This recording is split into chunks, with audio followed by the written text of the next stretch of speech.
Posible umano mga drug lord na nakipagsabwatan sa Abu Sayyaf ang nasa likod ng pagpapasabog sa Davao City noong Biyernes ayon kay PNP Chief Ronald De La Rosa. May artist sketch na umano ang pulisya ng 4 na pinaghihinalaang nagtanim ng bomba, subalit hindi pa umano alam ang pagkakakilanlan ng mga ito. Ang ulat mula kay Waywaya Makalma.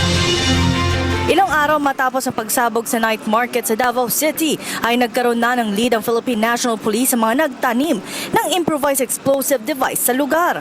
Isa sa mga teoryang tinitignan ngayon ay ang posibilidad na ito ay gawa ng narco-terrorism. Ayon kay PNP Chief Ronald De La Rosa na malaki ang tsansa na nag-aalyansa na ang mga drug lord na nakakulong ngayon sa New Bilibid Prison at ng grupong Abu Sayyaf.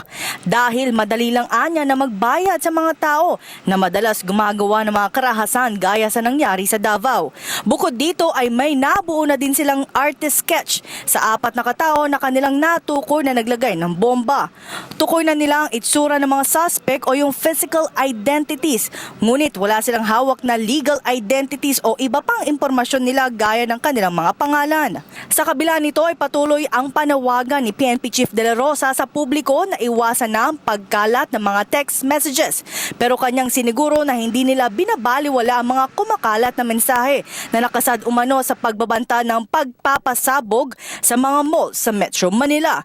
Anya, hanggat hindi nanggagaling sa kanilang mga text messages na idadaan sa Public Information Office ng PNP at media ay hindi ito totoo. Samantala, tumanggi na muna si De La Rosa na idetalye kung bakit nais si Davao City Mayor Sara Duterte na tanggalin ang Chief of Police ng Davao City at Task Force Davao ng Philippine Army matapos ang insidente. Para sa PTV News, ako si Waywaya Makal. Ako po si Cathy San Gabriel. Subscribe na sa PTV YouTube channel. I-click lang po ang subscribe button.